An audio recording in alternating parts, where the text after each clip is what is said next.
먼저 서로 함께 인사를 나누겠습니다. 메리 크리스마스. 성탄을 축하합니다. 네, 오늘은 예수 그리스도가 탄생하신 성탄절입니다. 주 예수 그리스도의 사랑과 평화가 교회 여러분들과 여러분 가정 위에 충만하기를 간절히 축원드립니다.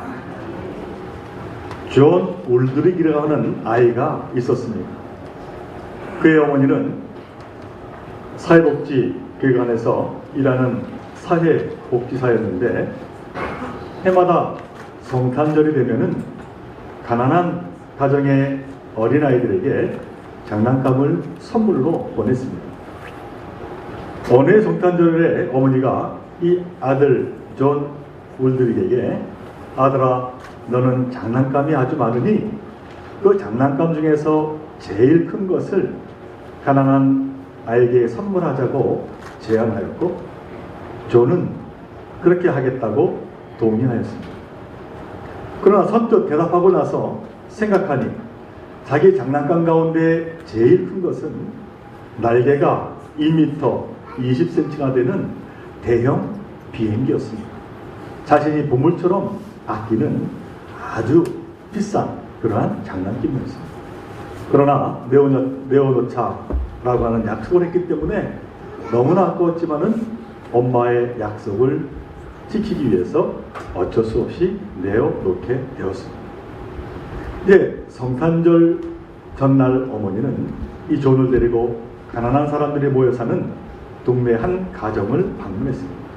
남자아이가 둘에 여자아이가 넷이나 되는 많은 식구인데 아버지가 그만 가출하여서 몹시 가난하게 살아가는 집이었습니다. 그들이 갖고 노는 장난감은 돌멩이들 뿐이었습니다. 그런 그들에게 근사한 장난감 비행기는 꿈같은 일이 아닐 수가 없었습니다. 특히 남자아이들은 너무 좋아서 어쩔 줄을 몰라 했습니다. 전도 그 모습을 보고 우울했던 기분이 조금 사라지고 다시 성탄절의 기쁨을 갖게 되었습니다. 그리고 18년이 지났습니다. 이 존 울드릭은 목사가 되어서 한 교회에 부임하게 되었습니다. 그런데 아주 놀라운 사실을 알게 되었습니다. 어려서 자기가 아끼는 큰 비행기를 주었던 그 집의 어머니와 딸 하나가 그 교회에 아주 성실한 교인이었다라고 한 것. 그리고 더욱 놀라운 것은 그 비행기를 받고 그렇게 좋아서 펄쩍펄쩍 뛰던 남자아이 둘 중에 형은 보잉 747 대형 제트 여객기의 조종사가 되었습니다. 그리고 그 동생은 공군 소령으로 최신 전투기의 조종사가 되었다라고 하는 것을 알게 된 것입니다. 이 존 목사는 자기의 가장 좋은 것을 내준 성탄 선물이 얼마나 큰 열매를 맺었는 것을 알고는 너무 감격하여 참으로 하나님께 큰 영광 돌렸다 하는 이야기가 있습니다. 사랑하는 존귀의 성도 여러분, 오늘은 성탄절입니다. 하나님은 우리를 구원하시기 위해서 당신이 가장 아끼는 큰 선물 아기 예수를 아낌없이 내어주셨습니다. 하나님 주신 이 크신 선물에 우리는 감사하며 참으로 믿음의 열매를 맺으며 살아가야 될 줄로 믿습니다. 이런 영광을 돌리는 저와 여러분 되시기를 간절히 바랍니다. 오늘 저는 성탄절을 맞이하여서 누가복음 4장을 본문의 말씀으로 정했습니다.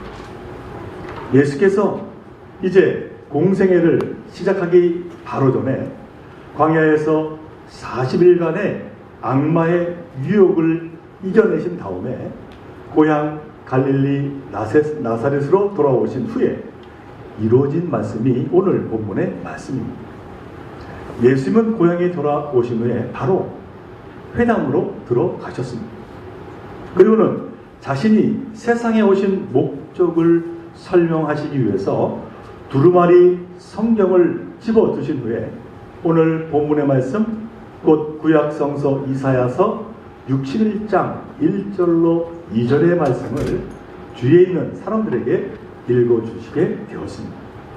그때 예수님이 인용하여 읽어주신 그 이사야서의 내용이 이 누가복음에 고스란히 기록이 되어 있습니다.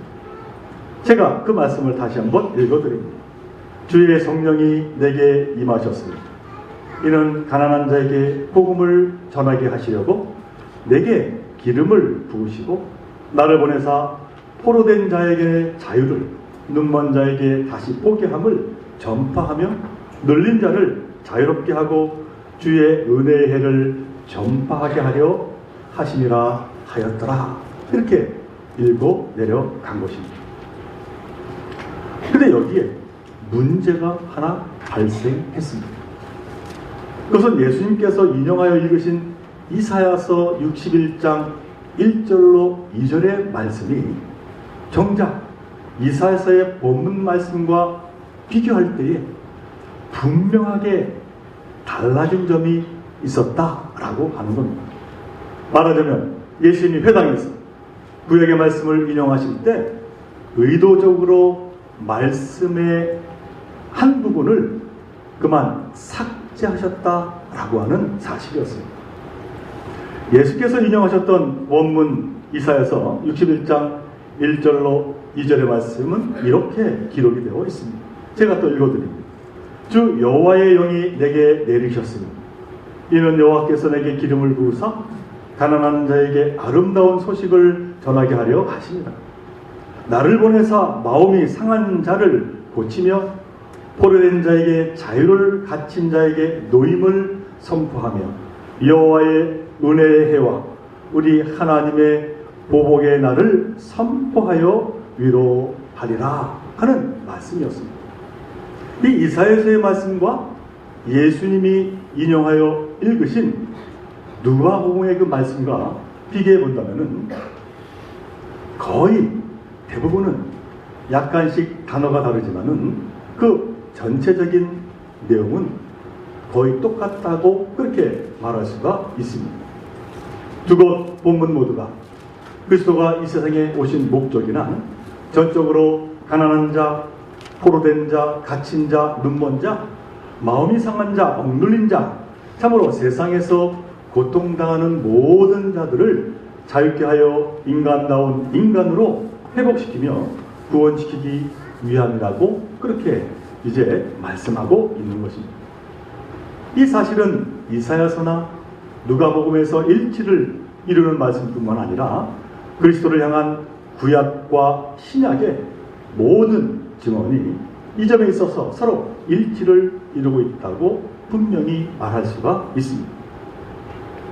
그런데 이 두 본문, 곧 이사야서 61장 1절로 2절의 말씀과 이 말씀을 인용하고 있는 예수님의 누가복음 말씀 사이에는 매우 중대하고도 엄청난 차이가 있다라고 하는 사실입니다.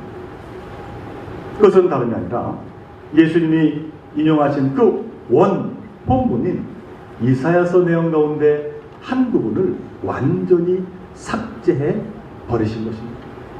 이사야서 61장 2절 후반부에 보면은 여호와의 은혜의 해와 우리 하나님의 보복의 날을 선포하여 라고 하는 말씀이 기록이 되어 있습니다. 그런데 여기에 예수님은 하나님의 보복의 날이라고 하는 문장을 완전히 삭제하고 지워버리고 읽으셨다라고 하는 사실입니다. 말하자면 구약에서는 그리스도의 탄생과 더불어 주의 은혜 시대가 도래하는 것을 하나님의 원수 갚아 주시는 날에 도래와 일치시키고 있는데 반하여서 예수님은 주의 은혜의 시대를 하나님의 원수 갚아 주시는 날과 일치시키는 것을 단호하게 거절하셨다라고 하는 사실입니다. 구약의 역사를 보면은 이스라엘 백성들에게 보이신 결정적인 하나님의 은총의 사건이 크게 두 번이 있었습니다. 첫 번째는 애굽으로부터의 해방과 자유라고 하는 은총의 사건, 그리고 두 번째는 바벨론으로부터의 해방과 자유라고 하는 은총의 사건이 그것입니다. 그런데 이 두 은총의 사건은 여호와 하나님께서 고난당하던 이스라엘 백성을 위하여 원수 갚아 주시는 날이기도 했습니다. 이른바 하나님의 은혜는 전적으로 하나님께서 적에게 원수 갚아 주시는 것과 일치되어 있었다라고 하는 사실입니다. 출애굽기 15장 1절로 6절의 말씀을 보면은 이스라엘의 출애굽 사건이 다음과 같은 신앙 고백으로 묘사되고 있음을 볼 수가 있습니다. 여호와는 용사시니 여호와는 그의 이름이시로다. 그가 바로의 병거와 그의 군대를 바다에 던지시니 최고의 지휘관들이 홍해에 잠겼고 깊은 물이 그들을 덮으니 그들이 돌처럼 기쁨 속에 가라앉았도다. 주의 오른손이 원수를 부수시니이다 라고 하는 기록이 있습니다. 이처럼 이스라엘에게 해방과 은혜의 때는 곧 하나님이 원수를 갚아주시는 때임을 분명하게 말씀하고 있습니다. 이러한 입장은 또한 바벨론 포로 후기 이스라엘 백성들의 그 고백 속에서도 나타나고 있습니다. 오늘 본문 인용한 이사야서 61장이 바로 그 말씀입니다. 억눌린 자, 찢긴 자, 포로된 자, 슬픔을 안고 있는 자, 그들의 한을 풀어주어서 평화와 자유의 삶을 누리기 위해서는 하나님께서 그들의 원수를 물리쳐 원수 갚아주시는 그날이 와야 한다는 고백입니다. 그래서 예언자 이사야는 하나님이 여호와의 은혜의 해와 우리 하나님의 보복의 날을 선포하여 위로하여 주실 것이라고 예언하고 있는 것입니다. 이 두 고백은 애굽에서 종살이하고 바벨론 시대 포로로 고생한 이스라엘 백성들의 참으로 양보할 수 없는 고백이 아닐 수가 없었습니다. 수많은 세월 동안 나라를 잃고 노예로 포로로 가슴에 한을 안고 살았던 그들에게 참으로 진정한 의미의 해방과 회복이라고 하는 것은 하나님이 원수들을 물리치실 때 이루어지리라고 하는 입장은 사실 너무나도 당연한 것이었습니다. 그런데 오늘 본문에서 예수님은 이와 같은 바람과는 전혀 다른 선포를 하고 계십니다. 물론 인간의 해방과 구원의 그 기본 입장은 조금도 달라진 것이 없으십니다. 그러나 근본적으로 달라진 것은 이른바 하나님의 구원 곧 해방 사건을 이루어가는 그 방법에 있어서 근본적인 차이를 오늘 우리에게 보여주고 계시다라고 하는 사실입니다. 그 근본적인 차이는 오직 주님의 은총의 해만을 선포하고 거기에 따른 예수 그리스도의 삶의 모습이었다라고 하는 사실입니다. 주의 은총의 사건으로부터 아예 하나님의 원수가 없는 일을 제거하는 대전환을 예수께서는 오늘 선포하고 계신 것입니다. 이렇게 하여 하나님이 이스라엘에게 베푸시는 정의의 개념도 선의 개념도 예수 그리스도를 통하여 완전하게 달라지게 되었음을 오늘 본문은 우리에게 말씀하고 있는 것입니다. 노하기를 더디하시며 인내하시는 하나님께서 더 이상 이는 이, 눈은 눈이라고 하는 보복의 논리로는 결코 인간의 온전한 구원을 이룰 수 없다고 하는 그 진리를 독생자 예수 그리스도를 통하여 선포하게 되셨다라고 하는 사실입니다.